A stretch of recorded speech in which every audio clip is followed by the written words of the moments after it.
जय हिंद। आशा करते हैं आप सभी लोग स्वस्थ होंगे और आपकी पढ़ाई बिल्कुल मस्त तरीके से चल रही होगी। कल हम लोगों ने सिलॉक्स वाले पार्ट्स को कंप्लीट कर लिया था और उम्मीद है कि आप लोग क्वेश्चन प्रैक्टिस कर रहे होंगे और आप लोग का क्वेश्चन भी सॉल्व हो रहा होगा। आज के लिए हम लोग को देखना है तर्क, कथन और निर्णय विश्लेषण वाले पार्ट्स को, जो बाकी रह गया था, कि इसके टाइप के क्वेश्चन कैसे आते हैं। तो जब इसकी बात करेगा तो इसमें हमको कुछ कीवर्ड्स इसमें भी ध्यान देने होंगे, जैसे कि क्या होता है कि सरल वर्ड्स कौन से होते हैं और कठोर वर्ड्स कौन से होते हैं, इनको हम लोग को देखना होता है। क्योंकि जब भी हम लोग किसी भी चीज़ पे तर्क निकालते हैं या किसी भी चीज़ पे निर्णय देते हैं तो निर्णय हमारा कठोर नहीं होना चाहिए। मतलब ऐसा होना चाहिए कि जो सभी लोग उस चीज़ को मान सके या सभी लोग के लिए वो हितकारी हो।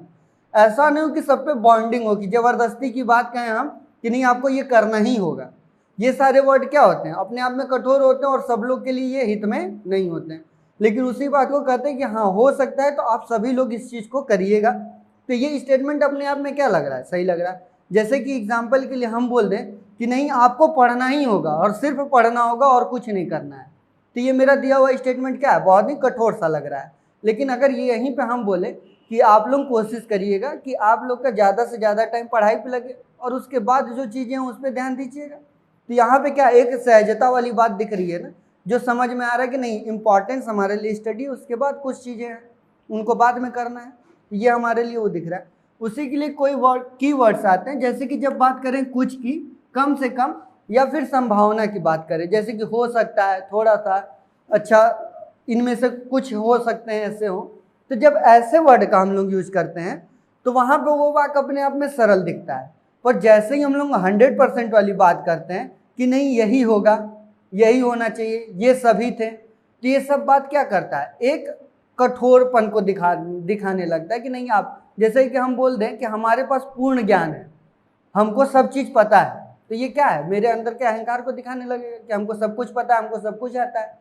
लेकिन यहाँ पर अगर ये हम बोलेंगे हमको कुछ आता है, थोड़ा सा पता है, जिससे आप सबकी मदद हो सकती है, तो यहाँ पे ये वर्ड क्या लग रहा है कि नहीं ये बात सही लग रहा है कि सब कोई ऐसा नहीं है जिसको सब चीज़ें के बारे में पता हो। ठीक, तो हमको भी अपने जो भी स्टेटमेंट दिखेंगे उनमें से यही बातें निकालना है। उसके बाद जब हम कोई निर्णय लेते हैं तो उस निर्णय को लेने के लिए हम लोग को बस इस बात का दिमाग में ध्यान रखना है कि जो भी बात हमको निर्णय लेना है वो संवैधानिक होनी चाहिए। सबसे पहला पॉइंट क्या होना चाहिए कि वो बात क्या होनी चाहिए, संवैधानिक होनी चाहिए। दूसरी बात उसमें क्या होनी चाहिए कि वो न्यायिक दिखनी चाहिए बात। जैसे कोई भी स्टैंड हम लेते हैं किसी के लिए तो वहाँ पे न्यायिक होनी चाहिए। उसके बाद वो प्राकृतिक न्याय को ज़्यादा पालन करता हो, मतलब कि जो नेचुरल जस्टिस का सिद्धांत है उस क्वेश्चन में उस क्या करता हो, वो फॉलो करता हो। ऐसा ना हो कि नेचुरल जस्टिस के खिलाफ जाके हम लोगों को बात करना हो, नहीं। यहाँ पे जब ये चैप्टर आता है और ये इसी में न्याय निगमन की जब बात करता है तो न्याय निगमन में क्या था, हमारा स्टेटमेंट ही हमारे लिए 100% था। उसमें जो बातें लिखी थी उसी को हम लोग सर्वभौम सत्य मानते थे। पर जब ये कथन, निर्णय और तर्क की बात करता है तो वहाँ पे दिए हुए स्टेटमेंट के संग संग आपको प्रीवियस ईयर का भी नॉलेज होना चाहिए, जिससे पता चले कि कौन सी बात संवैधानिक है और कौन सी मानव अधिकार के हित में बात करता है। ठीक, तो इस क्वेश्चन को कैसे करना है इसके लिए हम लोग पहला देखते हैं अपना सिंपल क्वेश्चन। उसके बाद क्वेश्चन को हम लोग समझ पाएंगे अच्छे से कि क्वेश्चन को सॉल्व कैसे किया जाता है। तो देखते हैं हमारा पहला क्वेश्चन। देखते हैं हमारा आज का पहला क्वेश्चन है कि चुनाव के दौरान राजनेताएं अन्य दलों के प्रत्याशियों के लिए अपशब्द और कुछ तो अशिष्ट संकेतों का भी प्रयोग करते हैं। ये हमको क्या मिला, एक स्टेटमेंट मिला और उसके लिए हमको दो निष्कर्ष या फिर यहाँ पे दो निर्णय भी लेने के लिए कह सकता है, जिसमें कि पहला निर्णय दिया हुआ है कि महिलाओं और बच्चों का चुनावी सभा में नहीं जाना चाहिए।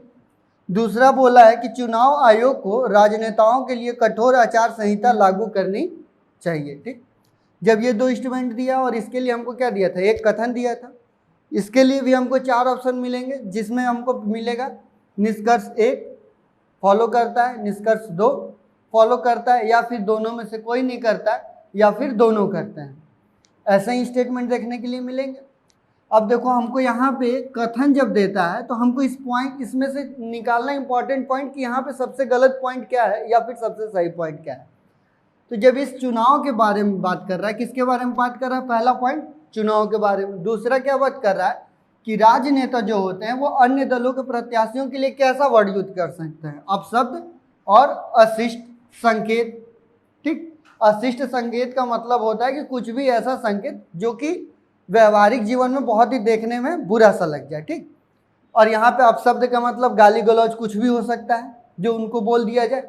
और ऐसा चुनाव के माहौल में देखने के लिए भी मिलता है कि एक नेता दूसरे नेता को क्या कहता है, बोलता रहता है कुछ ना उल्टा सीधा।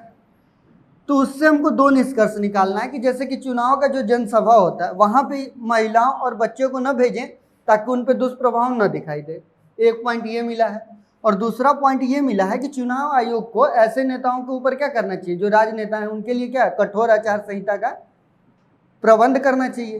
तो यहाँ पे ये बताओ कि चुनाव क्या होता है, सबके लिए होता है ना, इसमें सबका रोल होता है ना, वो पूरे देश के लिए होता है, तो उसमें महिलाओं की भागीदारी भी है, वहाँ पे पुरुषों की भी भागीदारी है, और वहाँ पे बच्चे भी जाते हैं, महिलाएं जाएंगी तो बच्चे भी जाएंगे ही साथ में, क्योंकि उनको भी आगे चल के यही काम करना, उनको भी चुनाव में भाग लेना है, तो वो भी बचपन से ही जाते हैं, जहाँ पे माँ जाएंगी बच्चे ऑटोमेटिक जाएंगे।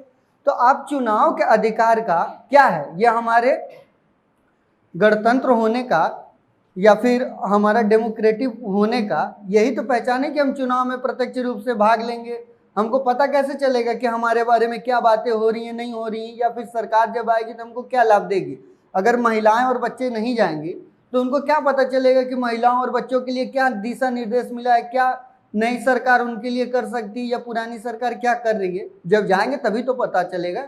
और यहाँ पे बात कर रहा है कि उनको भेजो ही मत, तो ये स्टेटमेंट अपने आप में क्या लग रहा है, तुमको गलत लग रहा है कि नहीं लग रहा है, कि इसमें जाने वाली बात क्यों नहीं होगी, उनकी भी भागीदारी है। अब तो चुनाव में भी 1/3 मिलता ही है, तो उनकी भागीदारी क्या है, होनी चाहिए। और उसको यहाँ पे क्या कर रहा है कि जाना ही नहीं चाहिए चुनावी सभा में। ठीक, तो यहाँ पे क्या लग रहा है, ये वाला स्टेटमेंट सीधे गलत लग रहा है, क्योंकि ये क्या है, असंवैधानिक दिख रहा है हमको। और स्टार्टिंग में ही हम बताएं कि पॉइंट हमको कौन कौन सा याद रखना है, एक तो संवैधानिक हो, दूसरा न्याय संगत हो, और तीसरा क्या हो, मानव अधिकार का फॉलो करता हो और नेचुरल जस्टिस पे आधारित हो। ठीक, तो ये हमारे संविधान के भी विरुद्ध जा रहा है और न्यायिक भी नहीं लग रहा है, क्योंकि सबको न्याय मिलना चाहिए ना, तो महिलाओं को उससे बाहर क्यों करना। ठीक, तो यहाँ पे पहला वाला पॉइंट क्या निकल गया, गलत। दूसरे पॉइंट में बोला है कि चुनाव आयोग को राजनेताओं के लिए कठोर आचार संहिता को लागू करनी चाहिए। इस बात में क्या हमको सही पॉइंट दिख रहा है कि नहीं दिख रहा है, कि अगर उनके पे कठोर नियम अगर लागू कर दें, जैसे कि क्योंकि चुनाव कौन करवाता है, चुनाव आयोग, तो उसके लिए नियम कानून भी कौन बनाएगा, चुनाव आयोग ही बनाएगा।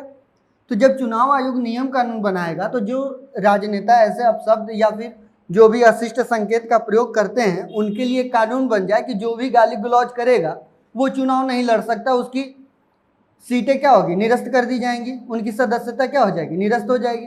तो उनके अंदर डर हो जाएगा, तो डर हो जाएगा तो वो ऐसा उल्टा काम करेंगे ही नहीं, तो वो अच्छे से संबोधन करेंगे। तो ये वाला पॉइंट हमारा क्या मिलता है, हमको सही मिलता है कि हाँ, अगर क्योंकि कठोर नियम रहेगा तभी लोग डरेंगे, अगर नॉर्मल सा नियम रहेगा तो लोग नहीं डरेंगे। ठीक, यहाँ पे क्या दिख रहा है कि दूसरा वाला पॉइंट हमारा सही है, पहला वाला पॉइंट गलत है। यहाँ पे क्या बेस मिला हमको सही गलत करने का, यहाँ पे हमको मिला संवैधानिक। देख कि संवैधानिक तौर पे ये पहला पॉइंट गलत हो जाएगा, दूसरा पॉइंट हमारा क्या हो जाएगा, सही हो जाएगा। ठीक, समझ में आया ना कैसे देखना होता है।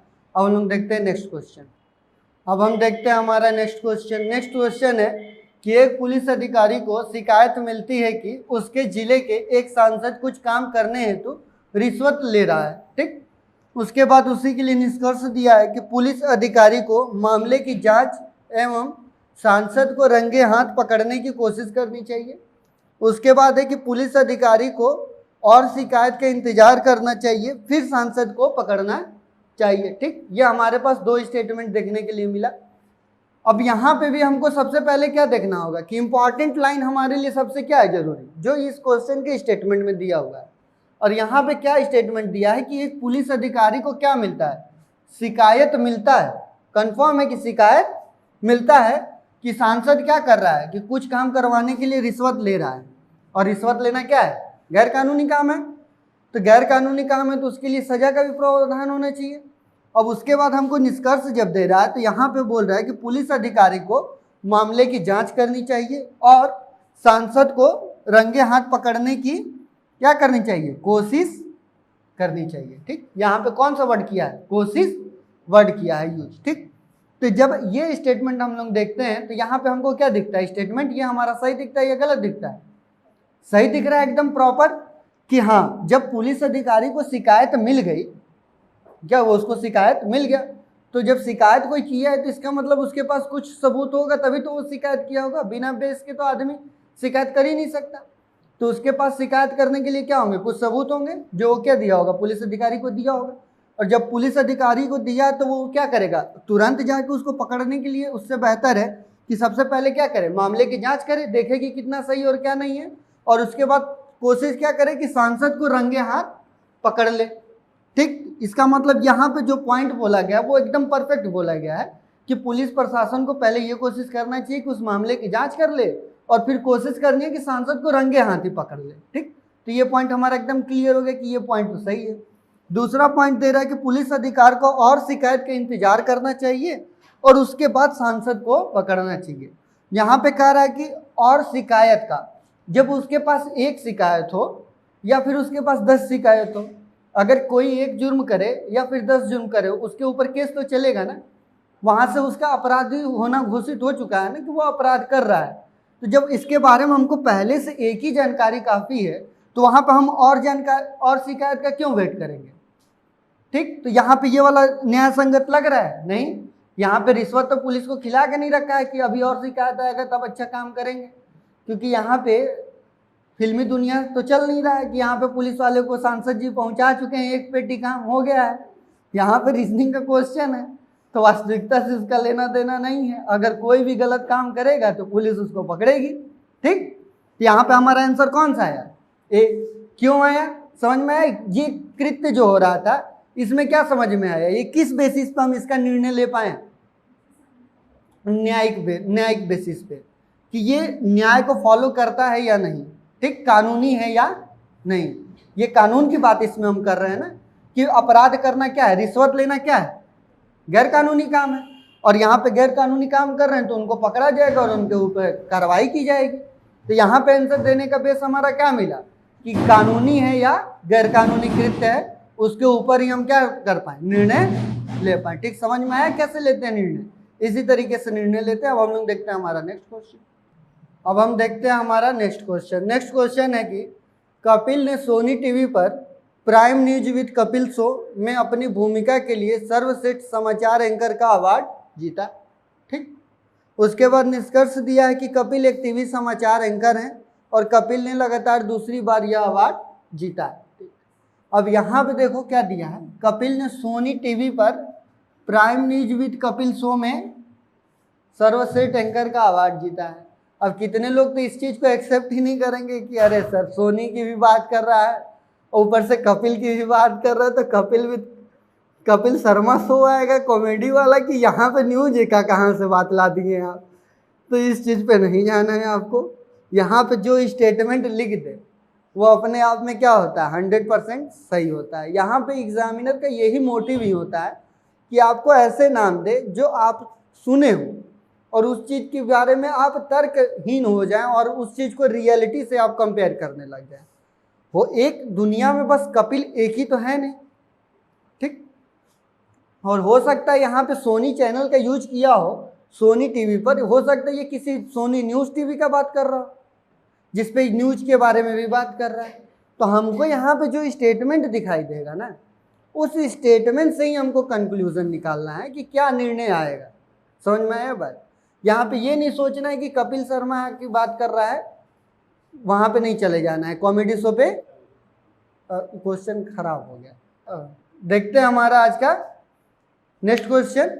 उसमें है कि कपिल ने सोनी टीवी पर prime news with Kapil show में अपनी भूमिका के लिए सर्वश्रेष्ठ समाचार एंकर का अवार्ड जीता।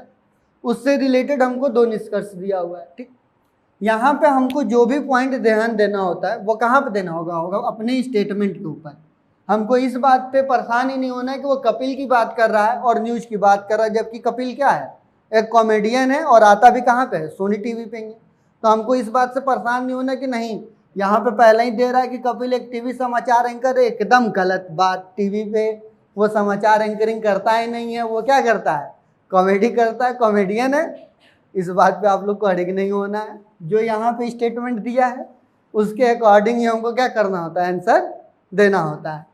तो यहाँ पे क्या बात किया है कि कपिल सोनी टीवी पे, अब यहाँ पे जरूरी थोड़ी है कि वो कपिल शर्मा की बात कर रहा है, कोई भी कपिल हो सकता है, कपिल देव भी हो सकते हैं, कोई भी हो सकता है ना, कपिल एक ही लोग तो है नहीं, कपिल बहुत सारे हो सकते हैं। तो यहाँ पे बात कर रहा है कि कपिल ने सोनी टीवी पर prime news with Kapil show में अपनी भूमिका के लिए सर्वश्रेष्ठ समाचार एंकर का अवार्ड जीता है। यहाँ से देखो एक चीज क्लियर हो गया कि सर्वश्रेष्ठ समाचार एंकर का वो क्या किया है, अवार्ड जीता है। इसका मतलब क्या होगा, वो खुद अपने आप में एक एंकर होगा तभी तो उसको ये अवार्ड मिलेगा।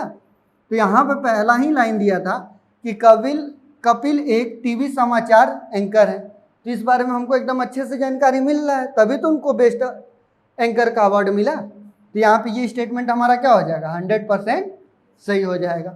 दूसरा स्टेटमेंट दे रहा है कि कपिल ने लगातार दूसरी बार यह अवार्ड जीता है। इस बारे में कहीं भी इस क्वेश्चन में चर्चा है कि ये दूसरी बार जीते हैं कि तीसरी बार जीते हैं, हमको पता ही नहीं है। हो सकता है पहली बार जीते हो सकता है 5वीं बार जीत रहे हो, हमको उसके बारे में क्या पता है, कुछ भी पता नहीं है। तो यहाँ पर हमको जितने बारे में बस पता हो उतने का ही हम आंसर दे सकते हैं, जिसके बारे में पता ही नहीं उसके बारे में हम आंसर कहाँ से देंगे।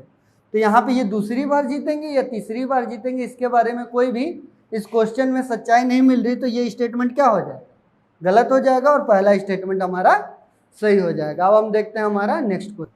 अब हम लोग देखते हैं हमारा नेक्स्ट क्वेश्चन। नेक्स्ट क्वेश्चन तर्क वाले हैं कि जब क्वेश्चन दिया और उससे हमको क्या तर्क निकालने के लिए बात करता है कि आप यहाँ से तर्क निकालिए।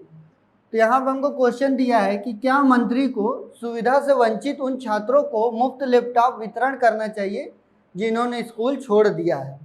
यह हमारे पास एक स्टेटमेंट निकल गया, उससे अब हमको तर्क निकालना है। ठीक, अब तर्क निकालने के लिए क्या बोला है कि हाँ स्कूल छोड़ने वाले छात्रों के लिए मनोरंजन का कोई अन्य स्रोत नहीं है, उन्हें व्यस्त रखेंगे। ठीक, एक हमारे पास तर्क ये निकल रहा है। दूसरा तर्क ये निकल रहा है कि नहीं, मंत्री उन पैसों का उपयोग स्कूल छोड़ने वाले छात्रों के निरंतर शिक्षा और व्यवसायिक प्रशिक्षण प्रदान कर सकते हैं ताकि आजीविका कमा सकें। ठीक, तो यहाँ पे जब यहाँ पे दो बातें दे रहा है तो यहाँ पे हम क्या कर सकते हैं, इस चीज़ को अच्छे से डिफाइन कर सकते हैं। अब देखो यहाँ पे क्या कर रहा है, बोल रहा है कि स्कूल छोड़ने वाले छात्रों के पास क्या है, मनोरंजन की कमी हो गई है, इसीलिए उनको क्या करें, मंत्री जी अपना सब कुछ छोड़ त्याग के उनको लैपटॉप एक एक दे दें, वो सब क्या करें, मजा लें जिंदगी का। ठीक, उनके पास कोई और विकल्प है नहीं। तो ये बात क्या लग रहा है, अपने आप में गलत लग रहा है, पढ़ के ही हंसी छूट जा रहा है मुंह पे कि ये कैसी बात कर रहा है। तो ये अपने आप में तर्क क्या है, एकदम पुअर सा है, एकदम कमजोर सा है। ठीक, ऐसे तर्क को हम लोग क्या कहते हैं, एकदम पुअर, या फिर कहते हैं बहुत वीक, जिसका कोई भी सेंस ही नहीं है, एकदम नॉनसेंस वाली बात है। ठीक, उसके बाद दूसरा तर्क क्या दे रहा है कि नहीं, मतलब नहीं कहने का मतलब क्या है, ये देखो कि यहाँ पे बोला है कि मंत्री जी अपनी सुविधा से वंचित कर दें और अपना पैसा जो है वो लैपटॉप वितरण में लगा दें। अब इसी बात पे हम लोगों को बताना है कि उनको लैपटॉप वितरण करना चाहिए या नहीं करना चाहिए। तो पहला वाला स्टेटमेंट दिया था हाँ लैपटॉप वितरण कर दें, और क्योंकि क्या हुआ है, जो स्कूल छोड़ दिए छात्र उनके पास मनोरंजन के साधन कम हो गए हैं। तो ये वाला स्टेटमेंट तो हम लोग का गलत दिख गया। दूसरे में हम लोग बोल रहे हैं कि नहीं, लैपटॉप वितरण नहीं करना चाहिए, पर क्या उनको दे देना चाहिए सुविधा, नहीं, सुविधा नहीं देना, उनका पैसा लेना है मंत्री जी का। यहाँ पे बोल रहे हैं हम लोग कि नहीं, मंत्री उन पैसों का उपयोग स्कूल छोड़ने वाले छात्रों के निरंतर शिक्षा पे, क्योंकि अब स्कूल छोड़ें तो हम कॉलेज जाएंगे, या फिर कोई प्रशिक्षण हमको दे दे जिससे हमको क्या हो, हमारे अंदर का कौशल विकास उत्पन्न हो जाए, ताकि हम लोग जिससे आजीविका को क्या कर पाए, प्राप्त कर पाए। क्योंकि क्या हो, आगे चल को हम लोग को रोजगार ही तो करना है। हम आज स्टडी क्यों कर रहे हैं, क्योंकि हमको आगे चल के क्या करना है, रोजगार ही तो चाहिए हमको, तभी तो पढ़ रहे हैं। तो नहीं, मंत्री जी को क्या करना चाहिए कि उन पैसों का उपयोग स्कूल छोड़ने वाले छात्रों की शिक्षा और व्यावसायिक प्रशिक्षण पे दे देना चाहिए, ताकि आजीविका पाने में वो क्या हो जाए, सफल हो जाए। तो ये वाला जो स्टेटमेंट है ये क्या दिख रहा है, अपने आप में स्टेटमेंट सही दिख रहा है कि ये तर्क मजबूत है, और पहला वाला तर्क क्या है, गलत। ठीक, समझ में आया कैसे इसको निकालते हैं। यहाँ पे जो स्टेटमेंट दिया होगा उस स्टेटमेंट से ही हमको तर्क निकालना होता है। और पूर्व धारणा की जब बात करेगा तो वहाँ पे भी हमको बस यही पॉइंट ध्यान देना होता है कि जो भी स्टेटमेंट, अगर हम कोई बात बोलते हैं तो उसके पीछे हमारा क्या अनुमान होगा। तो वो कब हम पता करते हैं, जब हमारे पास तर्क पता चलने लगता है कि अगर कोई बात है, इस बात का क्या पॉजिटिव होगा और क्या निगेटिव पॉइंट निकाल सकते हैं हम लोग। क्योंकि पॉइंट तो यहाँ पे दोनों बातों में वही कह रहा है कि लैपटॉप दे सकते हैं, पर यहाँ पे मनोरंजन की जगह पे कोई और बात ऐड करता, तो यहाँ पे ये स्टेटमेंट भी अपने आप में सही हो जाता। लेकिन यहाँ पे वर्ड पूरा खारिज कहाँ से हो जा रहा है, केवल मनोरंजन वर्ड से, कि स्कूल के बाद उनको मनोरंजन के साधन नहीं मिल रहा है। इसके वजह से ही तो ये गड़बड़ हो जा रहा है। अगर यहाँ पे हो जाता कि हाँ स्कूल छोड़ने वाले छात्रों के पास क्या है, कौशल विकास की कमी है, लैपटॉप आ जाएगा उनके पास तो उनका कौशल विकास सुदृढ़ हो जाएगा। क्योंकि आज क्या हो चुका है, डिजिटल इंडिया हो चुका है। तो डिजिटल इंडिया में कैसे उनको समावेश करना है, उसके लिए उनके पास क्या होगा, बेसिक जानकारी मिलेगी। और सब लोग सक्षम तो है नहीं लैपटॉप लेने के लिए, तो सरकार की तरफ से सहायता हो जाएगी। तो ये पॉइंट भी हमारा क्या हो जाता, फिर सही हो जाता। पर यहाँ पे बात कर दिया वो मनोरंजन की, तो यहाँ से स्कूल से आप निकल के अपने कैरियर के बारे में या मनोरंजन के बारे में सोचेंगे। इस वजह से बस एक वर्ड की वजह से ये वाला स्टेटमेंट क्या हुआ, हमारा खारिज हो गया। ठीक, अब हम लोग देखते हैं हमारा नेक्स्ट क्वेश्चन। अब हम लोग देखते हैं हमारा नेक्स्ट क्वेश्चन। नेक्स्ट क्वेश्चन है कथन कि क्या सरकार को कोयला खदानें निजी कंपनियों को आवंटित करनी चाहिए। और उसके लिए हमको तर्क दिया है, हाँ कई बड़े औद्योगिक घरानों ने कोयला खरीदने का प्रस्ताव भेजा है। दूसरा दिया है कि नहीं, बड़े औद्योगिक कोयला खदानों का सारा लाभ ठिकाने लगा देंगे। ठीक, इस टाइप का हमको दो तर्क दिया है और उससे रिलेटेड एक स्टेटमेंट दिया है। अब जब स्टेटमेंट को हम पढ़ते हैं, यहाँ पे स्टेटमेंट वो हमसे क्या बोलना चाह रहा है कि सरकार को, मतलब वो हमसे क्वेश्चन पूछ रहा है कि क्या सरकार को कोयला खदानें निजी कंपनियों को दे देना चाहिए। ठीक, आवंटित देना मतलब होता है कि दे देना चाहिए। अब उसके लिए एक तर्क हम ये निकालते हैं कि हाँ कई बड़े औद्योगिक घरानों ने कोयला खरीदने का प्रस्ताव भेजा है। क्या ये कोई एक कारण है जिसके वजह से हमको निजी कंपनियों को कोयला खदानें दे देनी चाहिए, कि कोयला खदान अब से निजी कंपनियों के होंगे। क्या ये उसका कारण हो सकता है कि कोयला खरीदने का उन्होंने क्या भेजा है, बहुत सारा प्रस्ताव भेजा है, जिससे क्या करें हम पूरा कोयला खदान ही उनको दे दें। तो ये अपने आप में ही पूरा गलत बात दिख रहा है साफ साफ कि वो हमसे खरीदना चाहते हैं। इसका मतलब कोई, जैसे हमारा मान लो कोई शॉप है और कोई हमारे दुकान पे आता है और वो हमसे 1 महीने का सामान लेता है, तो हम उसको ये थोड़ी कर सकते हैं कि आप हमसे 1 महीने का सामान लेते हैं तो आप मेरा पूरा दुकान ही रख लीजिए। ये कोई बात नहीं हुआ ना। इस बात का कोई मतलब निकला कि बहुत सारे खरीदने के प्रस्ताव दिए तो हम कोयला खदान इनको दे दें, तो ये बात क्या होगी, गलत होगी अपने आप में। दूसरा स्टेटमेंट दिया है कि नहीं, अब मना क्यों कर रहा है ये भी देखना है। ये जरूरी नहीं कि मना कर दिया तो मतलब सही हो जाएगा। अब देखो इसमें क्या कर रहा है कि नहीं, बड़े औद्योगिक कोयला खदानों का सारा लाभ ठिकाने लगा देंगे। अब देखो यहाँ पे क्या कर रहा है कि जितना भी लाभ मिलेगा, देखो ये रियलिटी की बात थोड़ा सा कर रहा है कि प्राइवेट कंपनियां क्या होती हैं, वो मैक्सिमम प्रॉफिट पे ही काम करती हैं। पर अगर सरकार उनको कुछ देता है करने के लिए, तो वहाँ पे वो बस मैक्सिमम प्रॉफिट पे ही तो अपना पूरा काम कर नहीं ले जाएंगे।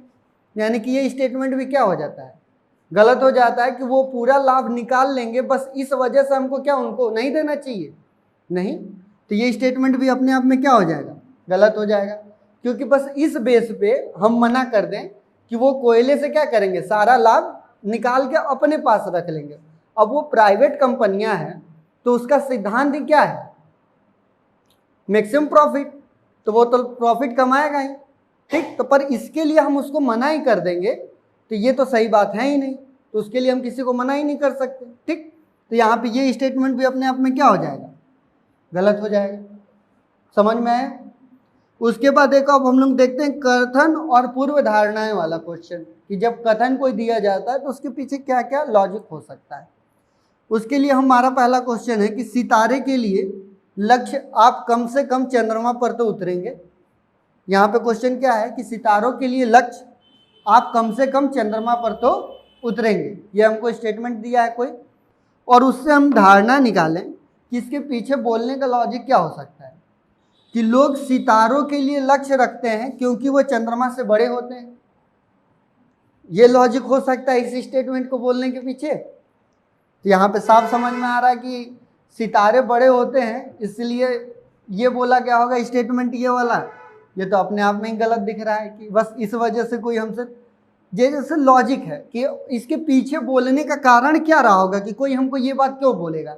जैसे हम आपसे बोले कि आप एटलीस्ट यूपीएससी की कोशिश करिए, यूपीएससी की, और यूपीएससी नहीं मिला तो स्टेट पीसीएस तो मिल ही जाएगा।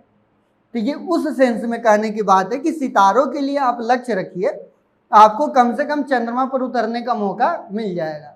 यहाँ पे किसी से कंपेयर करने की बात नहीं होती, कोई भी पूर्व धारणा वहीं पे खारिज हो जाती है जब किसी के संग वो कंपेयर करने लगता है या किसी से जब वो तुलना करता है। ठीक, तो यहाँ पे क्या कर रहा है कि लोग सितारों के लक्ष्य रखते हैं क्योंकि चंद्रमा से क्या होता है, बड़ा होता है। तो चंद्रमा से बड़ा होता है या नहीं होता है, इस स्टेटमेंट से कोई लेना देना हमको नहीं है। तो ये क्या हो जाएगा, अपने आप में स्टेटमेंट गलत हो जाएगा। दूसरा स्टेटमेंट दिया है कि खगोलविद तारों पर जाने का लक्ष्य रखते हैं एवं चंद्रमा पर उतर जाते हैं। अब इस स्टेटमेंट से खगोलविद का भी कोई लेना देना है नहीं, कि भूवैज्ञानिक जो हैं वो जाना तो चाहते थे तारों पर पहुंच कहाँ गए, चंद्रमा पर। तो ऐसा लक्ष्य नहीं होता। अगर उनको चंद्रयान भेजना तो चंद्रमा के लिए ही भेजते हैं, अगर उनको मंगलयान भेजना है तो मंगल के लिए ही भेजते हैं। ठीक, तो यहाँ पे इस भी लाइन का भी कोई मतलब निकला नहीं, क्योंकि इस लाइन का मतलब बस वो आपको इतना मोटिवेट करना चाहता है कि अपना जो गोल रखे आप बड़ा रखे, कि कम से कम अगर वो बड़ा गोल अचीव नहीं होगा तो एटलीस्ट उससे जो छोटे गोल है वो तो आपसे अचीव हो जाएंगे।